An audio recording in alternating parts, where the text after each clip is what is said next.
everyone. Welcome to this next installment in the ISID Speaker Series, featuring the Institute's Professors of Practice. I'm Timothy Hodges, and I'm a Professor of Practice in Strategic Global Governance at McGill's Institute for the Study of International Development. Joining me today is our newest Professor of Practice, Bart Édes. Professor Édes is a policy analyst, commentator, and author, and I'm very pleased that you could join us today, Professor.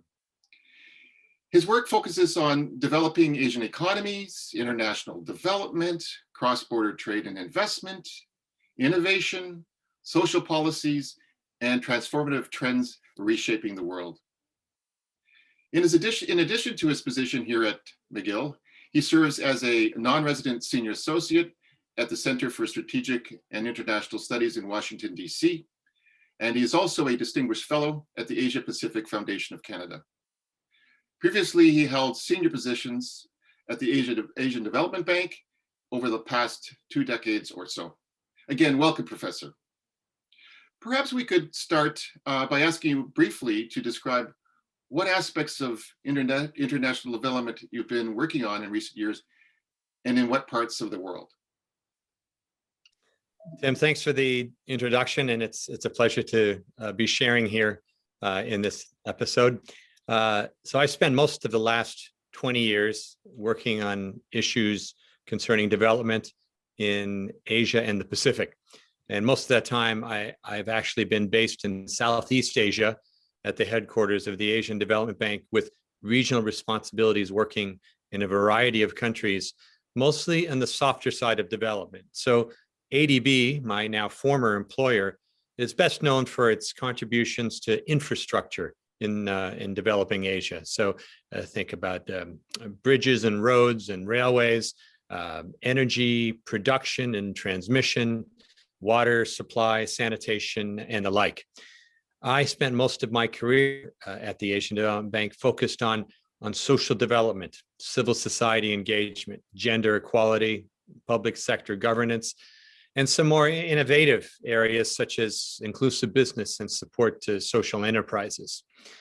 4 years ago, I was overseeing our knowledge management team, serving as the bank's senior advisor on how to better tap into the institution's rich intellectual assets and how to learn lessons from past experience, past projects. And it was in that role that I started to get into the field of foresight and future studies. We brought in a specialist to share some insights with staff. And from there, the program took on, and the institution is now doing a lot more in this space. I just mentioned before my ADB career, I worked for half a dozen years in a very different part of the world, in Central and Eastern Europe, for a program jointly financed by the European Union and the Organization for Economic Cooperation and Development, OECD. And this program was supporting public administration reform in countries that were formerly under communist rule, but on their way to joining, in many cases, the European Union. Thanks very much, Bart. You mentioned the term foresight, and one which I am somewhat familiar with, but perhaps others watching today may not be. Maybe you can elaborate a bit on what foresight means from your perspective and how international development agencies are using or not using strategic foresight at the moment. And maybe additionally, you could share with us your views on how such agencies could use and might use strategic foresight in thinking about the future. Yeah, so Tim, as you know, you're being modest because I know you are also fairly knowledgeable about this area. Strategic foresight is a structured, systematic way of using ideas about the future to better prepare for change and to seek opportunities that may evolve in the context of different alternative futures. So foresight looks at how major trends and drivers of change might interact to create different futures. It's not prediction, it's not forecasting, which tend to rely more on past data and existing trends, but rather looking at changes that are underway and that are emerging and the different ways that they can interact. So it's been around, it's been in use since at least the 1950s, but it's been experiencing a bit of a renaissance in recent years, and particularly in COVID times, as the world was destabilized by this economic and human crisis. And a lot of organizations are beginning to look at incorporating strategic foresight into their work in order to better prepare for the next big disruption and other things that may come their way.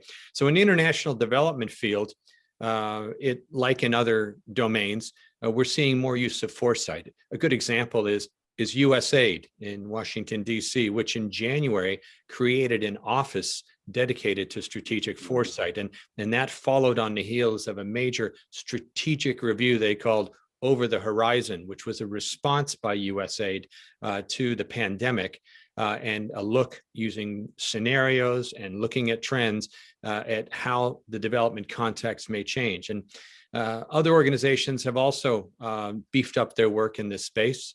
An example also in Washington is the Inter-American Development Bank, which works across South America, Central America, and the Caribbean. And they increasingly are using scenarios work, which is a key part of foresight, in the development of country strategies, how they are assisting developing countries in the Latin America region.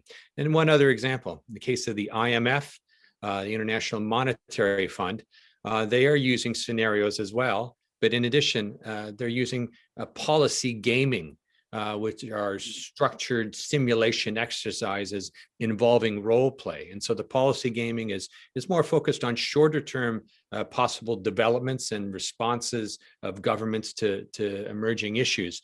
And they combine that with the longer term scenario work. And it's had some influence, for example, in how the IMF conducts its surveillance work. It's helped to make it more robust. It's also contributed thinking to the establishment of a trust fund to respond to disasters and health crises. Well, thank you very much, Professor. Fascinating and diverse background that you have, and you're bringing it to bear in a not necessarily newly emerging, but certainly an area that's receiving renewed interest and I think greater appreciation of its potential, and something, of course, I share with you. And I hope while we are working together here at McGill, that we'll be able to collaborate and actually try to provide some Canadian context as well, as in addition to, for example, as you mentioned, IDB and ADB and the World Bank and IMF. So thank you again for being with us today. And thank you everyone for joining us today in this latest installment of ISID's Speaker Series. See you soon. Bye-bye. Thank you.